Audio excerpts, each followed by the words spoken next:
गुरु ब्रह्मा गुरु विष्णु गुरुर्देवो महेश्वर गुरु साक्षात् परम ब्रह्म तस्मै श्री गुरुवे नमः। ओम नमो ब्रह्म दिव्यो ब्रह्म विद्या संप्रदायकतभ्यो वंशर्षिभ्यो महद्भ्यो नमो गुरुभ्यः सर्वपल्लवरहितः प्रज्ञानघनः प्रकृद्धो ब्रह्मे वामस्मि। ओम नारायणं पद्मं वसिष्ठं शक्तिं च तत्पुत्रं पराशरं च व्यासं सुखं गौड़पदं महान्तं गोविंदमथासि शिष्यं श्री शंकराचार्य मथास्पदपादं च हस्तामलकं च शिष्यं तं तोटकं वर्ति कार्मन्ना गुरु संततो मानतोऽस्मि। श्रुति स्मृति पुराणानाम् आलयं करुणालयं नमामि भगवत्पादं शंकरं लोकशंकरं शंकरं शंकराचार्यं केशवं बादरायणं सूत्रभासकृतो वन्दे भगवन्तो पुनः पुनः। ईश्वरो गुरुरात्मेति मूर्तिभेद विभागिने व्योमवप्ताय देहाय दक्षिणामूर्तये नमः।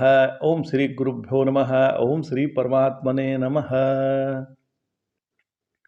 हम लोग गीता के 7वें अध्याय का श्री गुरु कृपा से अध्ययन कर रहे हैं। भगवान ने कहा चतुर्विधा भजन्ते माम जनाः सुकृतिनो अर्जुन आर्तो जिज्ञासुरार्थार्थी ज्ञानी च भरतर्षभ। चतुर्विधा भक्तों की विधा 4 है, किंतु भक्ति सब में अनुगत है। भगवान की भक्ति रुचि किन में होती है, किन की होती है? तो अभी इसी अध्याय में 28वें श्लोक में भगवान बताएंगे ये शाम त्वंतगतम पापम जनानाम पुण्य कर्मणाम ते द्वांद मोहन निर्मुक्ता भजन्ते माम दृढ़ व्रताः।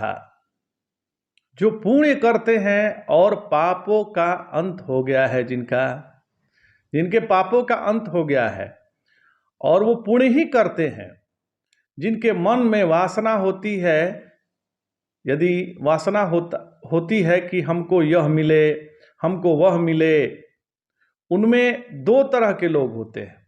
एक तो पुण्य कर्म के द्वारा ही अपनी वासना को पूर्ण करना चाहते हैं, पुण्य कर्म से अपनी वासना की पूर्णता चाहते हैं। और दूसरे वे होते हैं जो पाप भले करे पर हमारी वासना पूरी हो, मतलब वो करते हैं पाप लेकिन उससे भी उनको वासना पूरी हो, ऐसा वो उनकी अंदर इच्छा रहती है। तो चोरी से, बेईमानी से, छल से, कपट से और व्यभिचार से, अनाचार से एवं अपनी वासना को इस तरह से वो पूरा करना चाहते हैं। उनका पाप अभी अंतर्गत नहीं हुआ है, मतलब वो जानते नहीं है कि हम पापी हैं, वे तो पाप में संलग्न हैं। उनकी वासना का ऐसा वेग है कि उसको कायदे से नहीं चला सकते, अपने शरीर को मन के मर्यादा के अनुसार नहीं चला सकते, क्योंकि उनकी पाप वृत्ति है। जिस देश की, जिस राष्ट्र की और जिस समाज की मर्यादा है उसके अंदर रहकर काम करना चाहिए। हर चीज की अपनी एक मर्यादा है।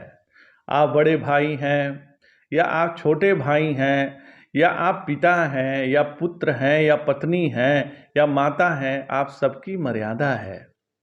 आप बहन हैं, आप भारिया हैं, तो आपकी सबकी मर्यादा है। उस मर्यादा में रहकर काम करना चाहिए। कोई अधिकारी है तो अधिकारी की मर्यादा है, कोई चिकित्सक है तो चिकित्सक की मर्यादा है, और कोई इंजीनियर है तो उस इंजीनियर की मर्यादा है। महाराज, उस मर्यादा में रहकर उस मर्यादा का उल्लंघन नहीं करना चाहिए। जैसे चिकित्सक कोई इलाज कराने गया तो उसका गुर्दे निकाल लिया तो मर्यादा उल्लंघन हो गया। आजकल ऐसे सुनने में आता है, समाचार पत्रों में या टीवी चैनलों से भी पता चलता है कि यहाँ पर इतने गुर्दे निकाल लिए गए। तो मतलब चिकित्सक ही कोई ना कोई ऐसा किया है, मतलब उसने मर्यादा का उल्लंघन किया है। तो कोई काम करना है अपनी मर्यादा के अनुसार करना है, अपने धर्म के अनुसार करना है। जब रास्ता छोड़कर हम मोटरसाइकिल चलाते हैं उस समय वासना बहुत तीव्र होती है। जब निश्चित वेग से अधिक मोटर चलाते हैं तो वेग की मर्यादा और मार्ग की मर्यादा भंग हो जाती है। और मान लीजिए ब्रेक न हो तो मोटर में और चला रहे हो तो क्रिया की मर्यादा भी भंग हो गई। अपने आप चलाने का लाइसेंस नहीं है और चलाते हैं। इन मर्यादा को भंग क्यों करते हैं? तो वासना का वेग तीव्र होने से। जैसे आप मोटर चलाने में मर्यादा भंग करते हैं, वैसे पैसा कमाने में भी करेंगे, वैसे पर स्त्री में भी करेंगे,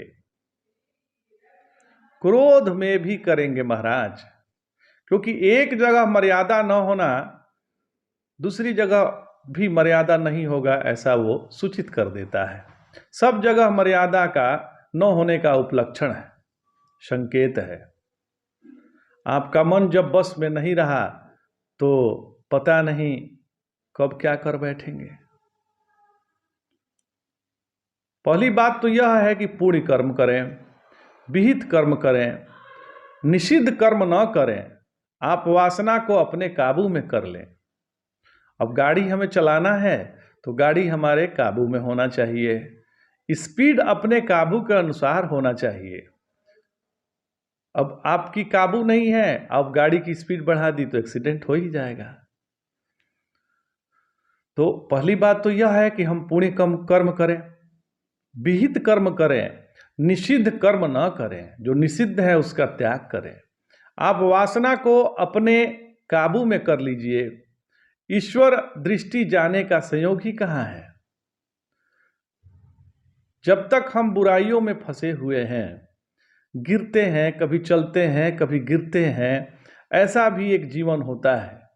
जो चलते हैं उनका गिरना तो संभव है, पर गिर कर जो न उठे न चले तो यह अपराध है। गिरते पड़ते आगे बढ़िए महाराज। छूट गया कोई हरज नहीं, गलती हो गई कोई बात नहीं, फिर सुधार लीजिए अपने को। वहीं पड़े मत रहिए, परंतु फिर उठिए और मुंह आगे की ओर रहे।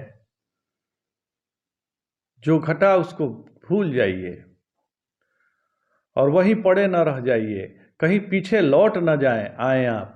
आगे बढ़िए, आगे बढ़िए। ईश्वर को देखिए, हे प्रभु हम तो गिर गए, अब तुम उठा लो। ऐसा भगवान से विनय कर लीजिए तो ईश्वर की ओर देखते ही मन में पवित्रता आ जाती है। जैसे ही ईश्वर की बात आती है हमारा मन पवित्र हो जाता है। यह स्मरेत पुंडरीकाक्षम स वाभ्यांतरो शुचि ही। पुंडरीकाक्ष का स्मरण हुआ, कमल नयन प्रभु का स्मरण हुआ और हम आगे बढ़ गए महाराज। यह बात जैसे ज्ञानाभिमान में गिरने की होती है, वैसे ही योग की सिद्धि में भी फंसने पर गिरने की बात होती है। जो कुछ करते हैं वो प्रभु ही करते हैं। जब जबान से तो ऐसे बोलते हैं परंतु वासना पूर्ति के मार्ग पर चलते हैं। कोई कहते हैं कि हम धर्म तो जानते हैं पर हमसे पालन नहीं होता है। कोई कहते हैं कि ईश्वर जो कराता है सो करते हैं। कोई कहता है कि हम तो सिद्ध हैं, हमारा कोई क्या बिगाड़ेगा। किसी को ज्ञान का अभिमान हो जाता है तो किसी की सिद्धि की अभिमान हो जाती है। ये लोग भगवान का भजन नहीं कर सकते महाराज। जिसको अभिमान हो गया वो भगवान का भजन उनसे छूट जाता है। अब भगवान क्या करते हैं? तो भगवान ने कहा अर्जुन से कि अर्जुन तुम उपार्जन करना चाहते हो, कुछ योग भक्ति ज्ञान धर्म और इनका फल चाहते हो तो पुण्यात्मा बन लो। पहले पुण्यात्मा बन लो और पुण्यात्मा होकर भगवान का भजन करो। अब ये नहीं कि पुण्यात्मा हो गए तो भगवान का भजन ही भूल गए। जैसे मालिक की सेवा में उपस्थित होना है और पिता के सामने जाना है, माता के सामने जाना है, स्वामी के सामने जाना है, तो ठीक बाल भी बिखरे हुए ना हो, कपड़े भी ठीक हो, पहले से स्नान कर लें, पवित्र हो लें, तैयार हो लें, श्रृंगार करके उनके सामने जाना। यह जाने वालों के लिए उचित होता है। यह जो पुण्य है, धर्म है, यह जीवात्मा का श्रृंगार है। भजन में आर्त और जिज्ञासु अर्थार्थी और ज्ञानी चार भेद हुए हैं। भगवान ने चार बताए हैं। आर्त बताए हैं, जिज्ञासु बताए हैं, अर्थार्थी और ज्ञानी। ऐसा लगता है कि अर्थार्थी के बाद जिज्ञासु का स्थान होना चाहिए। आर्त वह है जो कष्ट दूर करने के लिए भगवान का भजन करता है। अर्थार्थी वह है जो कुछ पाने के लिए भगवान का भजन करता है। उसकी इच्छा है, कुछ पाना चाहता है, इसलिए भगवान का भजन करता है, वो अर्थार्थी है। जिज्ञासु वह है जो भगवान को जानने के लिए भजन करता है महाराज। और ज्ञानी वह है जो भगवान को जानकर भजन करता है। वो जान गया है कि भगवान क्या है, फिर भजन करता है। यदि क्रम बैठाना चाहें तो आर्त के बाद अर्थार्थी और अर्थार्थी के बाद जिज्ञासु और जिज्ञासु के बाद ज्ञानी आना चाहिए। एक व्याख्या तो यह है कि यहाँ क्रम विवक्षित नहीं है। पाठ के क्रम से अर्थ का क्रम बलवान होता है, इसलिए जिज्ञासु को अर्थार्थी से ऊपर बैठाना चाहिए। श्रीमद् भागवत में अर्थ शब्द का अर्थ ही दूसरा किया हुआ है। जो नलकुबर मणिग्रीव के प्रसंग में नारद जी ने उनके प्रसंग में नारद जी ने गाना गाया, तो वहाँ ऐसा कहा कि तयो अनुग्रहार्थाय नलकुबर और मणिग्रीव अनुग्रहार्थ ही देवर्षि नारद से यह संगीत गाया। मतलब तयो अनुग्रहार्थ नलकुबर और मणिग्रीव पर अनुग्रह करके देवर्षि नारद ने गाना गाया, संगीत गाया। तो नारद जी एक बात तो यह सोची कि मणिग्रीव नलकुबर ने हमारे धर्म का आविर्भाव हो जाए। उन्होंने सोचा कि उनमें धर्म उत्पन्न हो जाए। जैसे हमको भगवान की स्मृति रहती है, भगवान से प्रेम रहता है, जैसे हमारे हृदय में रहते हैं भगवान, वैसे ही नलकुबर और मणिग्रीव के हृदय में भी भगवान हो जाएं। नलकुबर माने बांस की तरह खड़ा, पीठ की रीढ़ उसकी कभी नहीं झुकती नहीं है, उसकी पीठ की रीढ़ झुकती नहीं है और किसी को नमस्कार नहीं करता था। मणिग्रीव माने जो अपने को धन का प्रदर्शन कराने के लिए अपने गले में बहुत बड़ा हीरा बांध कर रखता था,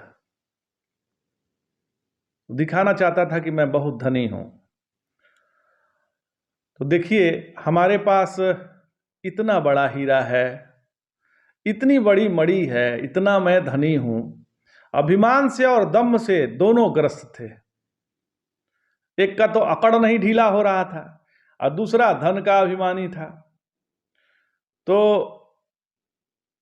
अभिमान और दम्भ से दोनों ही ग्रस्त थे। शराब भी पिए हुए थे। जब अभिमान होगा तो आप शराब भी पिएंगे, जुआ भी खेलेंगे तो जुआ भी खेलते थे, पर स्त्री गमन भी करते थे, नंगे थे, बेहोश थे। परंतु देवर्षि नारद के मन में उनके प्रति करुणा का उदय हुआ।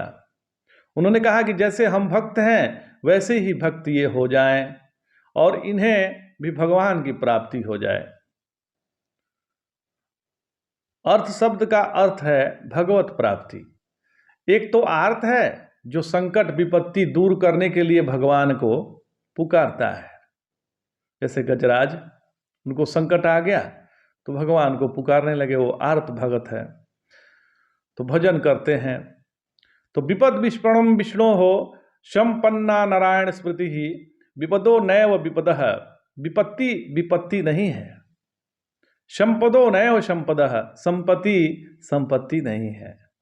भगवान को भूल जाना ही सबसे बड़ी विपत्ति है महाराज। इसी से सारे दुख पैदा हो जाते हैं।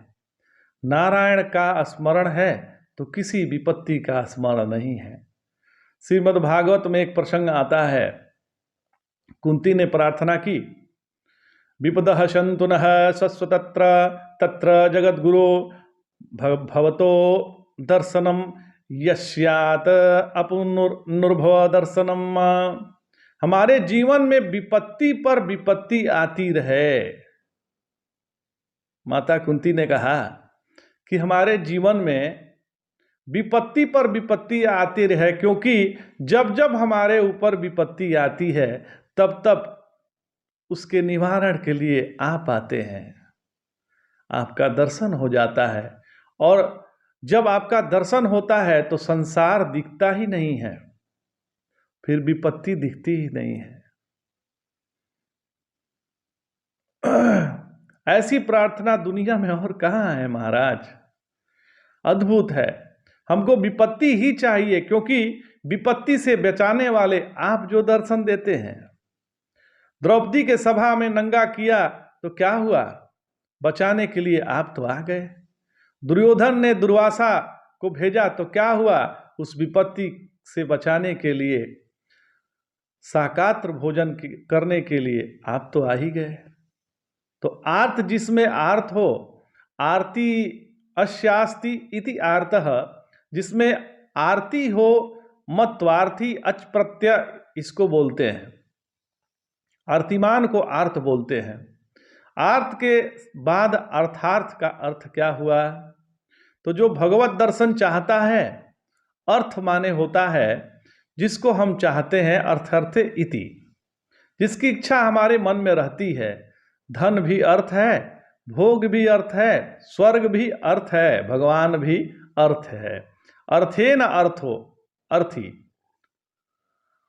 जो अर्थ चाहता है, जो चाहते हैं कि जिससे उस पर ज्यादा ध्यान नहीं है, जो हम चाहते हैं कि उस पर ज्यादा ध्यान है, यह उनकी विशेषता है। हम जब जब करते हैं गोविंद गोविंद महादेव महादेव, ऐसे भाई कोई भी नाम का भी जप होता है, मंत्र का भी जप होता है। गुरु ने दीक्षा दे दी, गुरु मंत्र का भी जप होता है, गायत्री का भी जप होता है। मतलब जब हम लोग कोई जप करते हैं तो ऐसा एक प्रसंग आता है कि नागपुर में एक सज्जन थे, उन्होंने 3.5 करोड़ हरे राम मंत्र का जप किया था। ऐसे बहुत संत हैं, ऐसे गृहस्थ भी हैं जिन्होंने ऐसे जप किया हुआ है। हमारे यहाँ हरिहरानंद स्वामी जी हैं, वो उनके यहाँ आप दर्शन करने के लिए जाइए तो कहते हैं कि तुम हरे राम राम राम हरे हरे, हरे कृष्ण कृष्ण कृष्ण हरे हरे को 1.25 लाख बार लिख के ले आओ।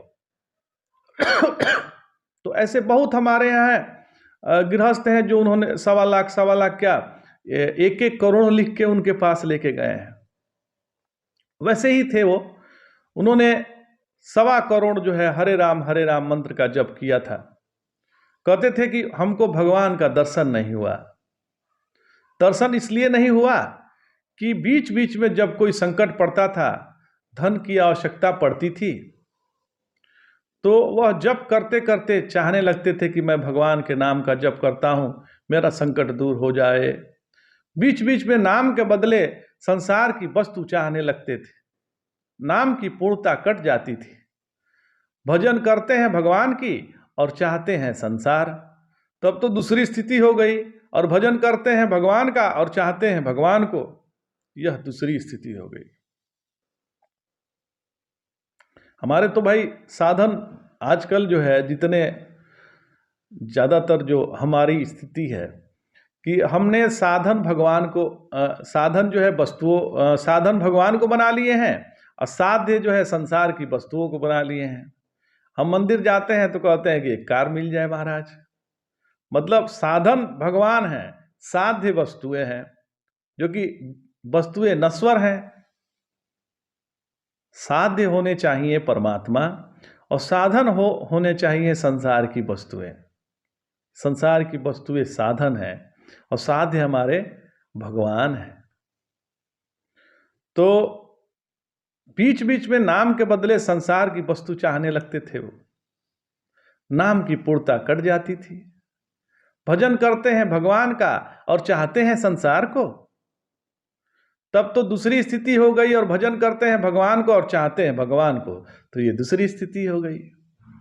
तो जितना कितना जप करें तो भगवान मिलेंगे, 1 करोड़ में मिलेंगे या 2 करोड़ में मिलेंगे अथवा 5-10 करोड़ में मिलेंगे। अपनी जीभ के बल को या अपने मन के बल को भगवान की बराबरी करने के लिए लगा दिया, यह ठीक नहीं हुआ। हमारी जीभ उन्मुख होती है भगवान का नाम लेने के लिए, उनकी ओर मुंह हो जाना, बस मन का मुंह हो जाना उनकी ओर हो गया, यह उनकी कृपा हो गई। हमारी जीभ पर भगवान का नाम आने लगा, हमारे दिल भगवान की ओर देखने लगा, खींचने लगा। जब हमारी जिह्वा उन्मुख होती है तब यह न समझे कि हमारी जिह्वा के जप से या मन में के जप से भगवान आ जाएंगे या हमको मिलते हैं बदले में, कीमत पर। ऐसा नहीं है। भगवान की अनिर्वचनीय अहेतुकी जो कृपा है वह हृदय में भगवत उन्मुख ओर होती है, की ओर होती है। तो उन्होंने ही कृपा पूर्वक जीव पर अपना नाम दिया, वही कृपा करके हृदय में अपना रूप देते हैं और वही आंखों के सामने आते हैं। साधन भी वही साधन भी वही है और साध्य भी वही है। साधन भी परमात्मा होने चाहिए, साध्य भी परमात्मा होने चाहिए। प्राप्त करने की इच्छा भी वही है और प्राप्त करने की साधन भी वही है। प्राप्त होने वाला भी वही है। ये संसार की जो वस्तुएं दिखाई देती है वो भी तो परमात्मा ही है महाराज, परमात्मा की ही है, परमात्मा में ही है, परमात्मा ही है। जैसे हम लोग आहुति देते हैं अग्नि में, तो जो आहुति देने वाला है, जो आहुति द्रव्य है, और जो उस द्रव्य को डालने के लिए जो मंत्र पढ़ा जा रहा है वो, और जिसमें आहुति दिया जा रहा है वो अग्नि, ये चारों परमात्मा ही है, कोई दूसरे नहीं है। तो ज्ञान के अभिमान से आगे का रास्ता बंद हो जाता है।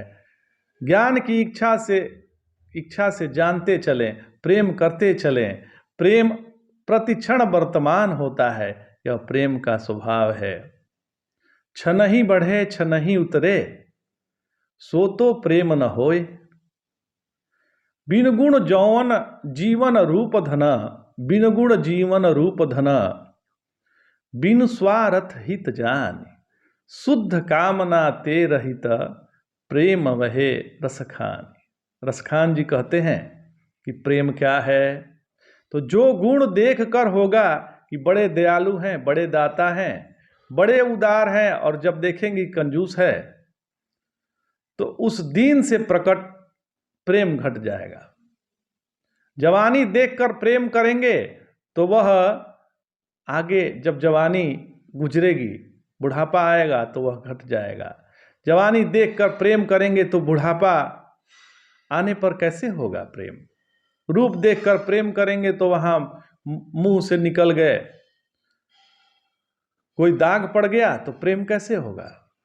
तो धन देखकर प्रेम करेंगे तो गरीबी में प्रेम तो होगा नहीं। स्वार्थ से प्रेम करेंगे तो स्वार्थ पूरा होने पर प्रेम घट जाएगा। तो केवल हित जानकर प्रेम होता है, यह प्रेम का स्वभाव है। गुण रहितम कामना रहितम, प्रतिक्षण वर्धमान, अविच्छिन्नम सूक्ष्मतमम अनुभव रूपम। आज इतना ही। जय जय शंकर। हर